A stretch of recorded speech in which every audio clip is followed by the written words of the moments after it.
Hugh. Diana. Yeah. Hugh. Diana. Hugh. Diana. Hugh. Diana. Hugh. Diana. Hugh. Diana. Hugh. Diana. Diana? Diana! Let me start off by saying, when this game was announced, I was initially not getting it. I'm already subpar at third-person shooters, but add on real-time puzzle-solving mechanics and I'm out of there. I had no faith I had the skills to play this game at all.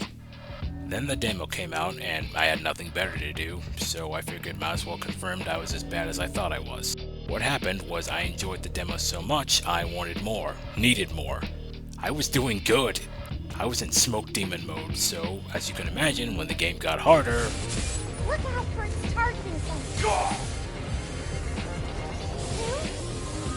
I got smacked.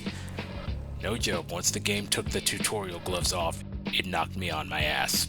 My hands were aching all throughout this whole playthrough. More enemies started crowding me, and I mean to Resident Evil levels of uncomfortable. Going back and forth between hacking and third-person action got harder and harder, especially when I was fearing for my life. Now, before I say this next part, I'm giving you a spoiler warning in case you don't want to know this bit about the gameplay. So here's the time marker if you want to skip this. Now there is an upgrade that auto-hacks enemies for you. But my try-hard gamer brain thought not 1 second later, hell no, I ain't no bitch.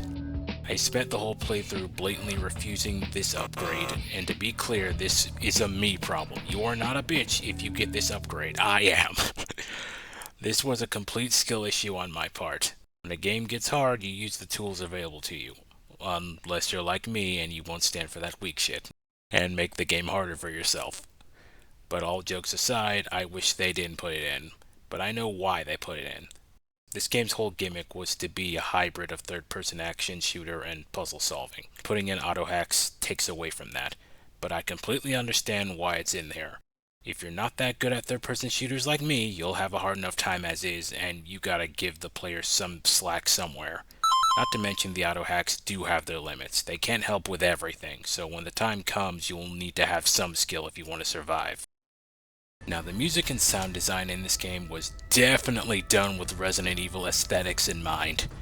How I feel about the music isn't on any level of entertainment value, it's how immersed it made me feel during my entire playthrough. Good God, I don't think there was a second outside of the safe zone where I felt safe. The enemy designs were enough nightmare fuel before the ambiance kicked in. Seriously, how many RE people did they borrow for this game? I am now afraid of techno music. Thanks, Capcom! But really, they did an amazing job with sound design and music. Immersion 10 out of 10, terror 11 out of 10. I know I didn't see what I think I just saw. Don't be what I think I just saw, don't be what I think I just saw, don't be what I think I just saw. The story of Pragmata takes place on the space colony Ark. Wait, wrong game. Pragmata takes place on the Earth's moon, which houses this research facility, which basically is the space colony Ark, if you ask me.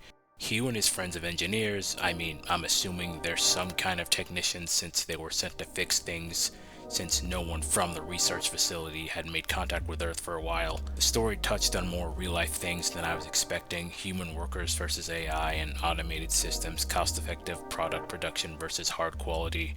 Hugh himself has an aversion to bots.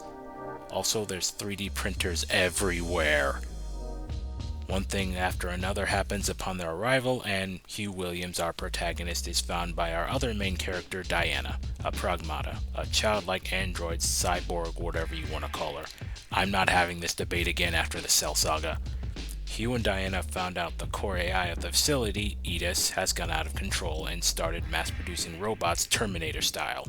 And now they've got to get off the moon to warn the Earth. During that time, you the player have the opportunity to get to know Hugh and watch how he interacts with the synthetic being Diana, who he named, by the way. I won't get too deep into it, but I will say, despite not being a father myself, this game really did hit home for me because I've been trying harder to be a decent role model for the younger members of my family. And watching their story play out from beginning to end was the greatest experience I've gotten from a story since Expedition 33. Hugh Williams will go down as one of the best main characters in Capcom's history, and you cannot tell me otherwise. Now, time for the final verdict. Is it worth the money? This is the perfect $60 game, and if this was back in 2008 or 2015, it would still be. Now keep in mind, this game isn't as long as you think it might be, whether you're not that good at it or not. I myself finished my run at around 16 hours, but I also had sessions where I did side stuff without doing main story. But even after all that, I still had weapons to unlock, collectibles to find, collectibles I still have to find as of when I'm recording this video. Damn it. This isn't like Devil May Cry 5 where you have to keep unlocking new difficulties every time you complete a playthrough, but that might be how you get the most out of this game in the long run. You'll still have more to do even after you finish your first time, but if games under 16 hours are a stickler for you, I would hold out until at least the price was $50. But I will die on the hill that this is the perfect $60 game, because while it's not the lowest, it's not the highest either. I was really sad when I knew I was getting close to the end, but it didn't leave me unsatisfied. But hey, try it for yourself. This has been my 2 cents on Capcom's Pragmata. Now I'm gonna go find that last damn collectible.